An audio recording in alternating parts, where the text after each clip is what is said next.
Hi, this recipe is for taro filling, which you can use in baked or steamed buns. So now first you steam the diced taro in an Instant Pot for 25 minutes and then let it natural release.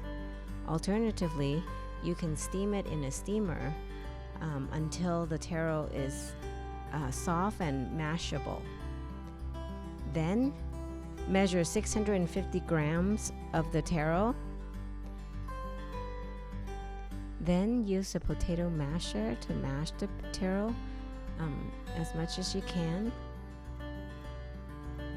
Now add 230 grams of sugar and continue to mash. Add a dash of salt, about 1/4 of a teaspoon. Now add 200 grams of coconut milk and continue to mash as much as you can until it is in a paste form. So now taro is a root vegetable, much like yam or potatoes, that are very popular in Asian countries. And so it is making it into a paste would a sweet paste would taste really good inside buns. So it is a really nice sweet filling. So in order for it to be inside a bun, it needs to be in a paste, but also a very smooth paste. So now you have to run your taro filling through a sifter. This is so that you can make your filling as smooth as possible and as lump-free as possible.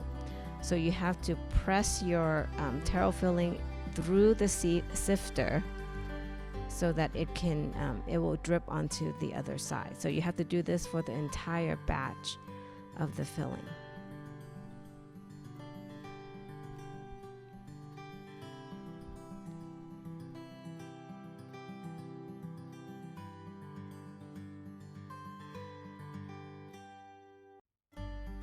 Once you sift everything through the sifter, it should look like a thick paste. But this paste is still not thick enough. There's still a lot of liquid in it, so you want to reduce this paste down by cooking it. So you want to put, you will need 2 tablespoons of butter, but you don't want to put it all in at one time. Put in about a tablespoon in there first, and then put your taro filling onto your pan on medium heat. You don't want it on high heat because it might burn it. So you want to constantly stir the taro paste, and then halfway through you could add more butter to it. And notice how the paste is very liquidy still, and so we need to cook it and reduce that liquid into a thicker paste. So see how it drips off the spatula? That is not ready yet. So you keep cooking it and keep stirring it until it is reduced.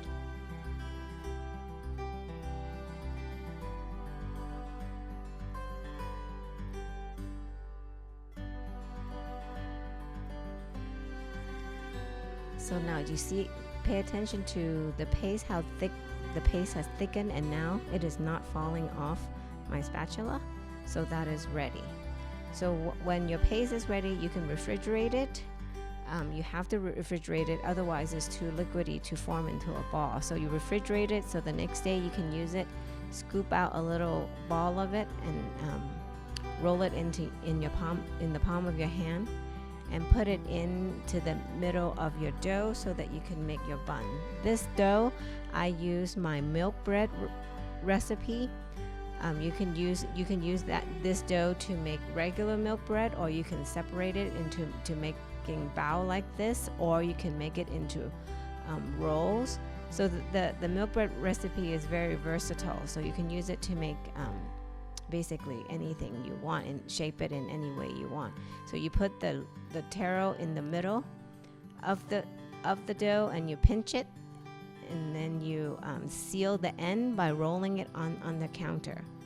And this is how it looks after you roll it and you put it in, and you need to let it rise for about an hour before you can bake it. And then you brush it with some egg wash on top.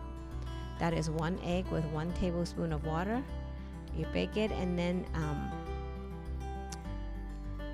you bake it at 350-degree oven for about 30 minutes or so, 30 to 40 minutes depending on the temperature of your oven. I have baked it a little too long. It is a little too dark for my taste, so you might want to rotate it halfway through. So I've made my milk bread recipe in the form of rolls. So you can, it's been cool now. Oh, it looks so good, and it's so very soft.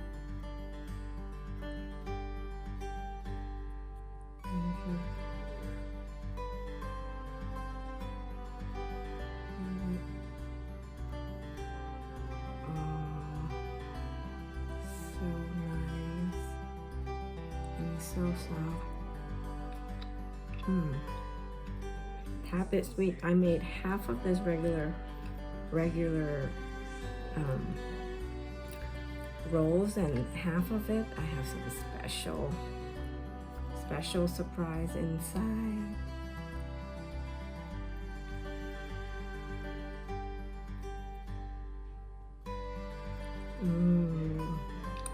This is the taro paste.